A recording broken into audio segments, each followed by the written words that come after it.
অবশেষে অবশেষে পাকিস্তানিরাও বুঝে গেছে যে বাংলাদেশিদেরকে হাওয়া দিলে ফুলে অথবা ফার্ম দিলে ফুলে। আমি এই কথাটা কেন বললাম, আপনারা জানেন যে কয়েকদিন পরেই বাংলাদেশ ভার্সেস পাকিস্তানের টি-20 সিরিজ আছে এবং সেই টি-20 সিরিজকে সামনে রেখে পাকিস্তানের ক্যাপ্টেন প্রেস কনফারেন্সে এসে সে বলতেছে বাংলাদেশের এরকম এরকম ক্রিকেটার আছে যাদের একজন দুজনের নাম বলে শেষ করা যাবে না, সবাই বড় ক্রিকেটার, সবাই স্টার। এবং তিনি আরও বললেন বাংলাদেশ ক্রিকেট টিমে এরকম বোলার আছে যা কিনা একজন বোলারেই ম্যাচ জিতিয়ে দেওয়ার মতো ক্ষমতা রাখে।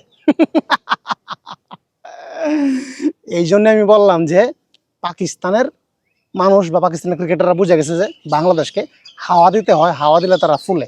এই যে কথাগুলো বললো ভাই, এই কথাগুলো কোনো যুক্তি আছে?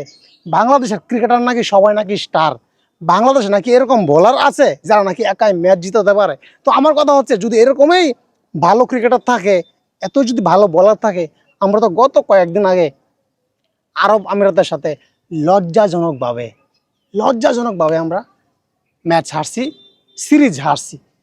শুধু তাই না, বাংলাদেশ বর্তমানে আছে 10 নম্বরে, 10 মানে একদম সবার তলানিতে। টি-20তে বলেন, ওয়ানডেতে বলেন, টেস্টে বলেন, সব জায়গায় 10 নম্বরে। তো এত বাজে পারফরমেন্স করার পরেও, এত বাজে টিম হওয়ার পরেও হাওয়াটা কি দিছে, ফার্মটা কি দিছে পাকিস্তানি ক্যাপ্টেন সালমান। চিন্তা করছেন একটাবার, বাংলাদেশ নাকি এরকম এরকম বোলার আছে একাই নাকি ম্যাচ জেতাতে পারে। অবাক হলাম আমি। তো আপনাদের মতামত অবশ্যই আপনারা কমেন্টস বক্সে জানাতে ভুলবেন না। টি-20 সিরিজটা বাংলাদেশ ভার্সেস পাকিস্তানের এই সিরিজটা কে জিতবে? শক্তিশালী বাংলাদেশ নাকি পাকিস্তান?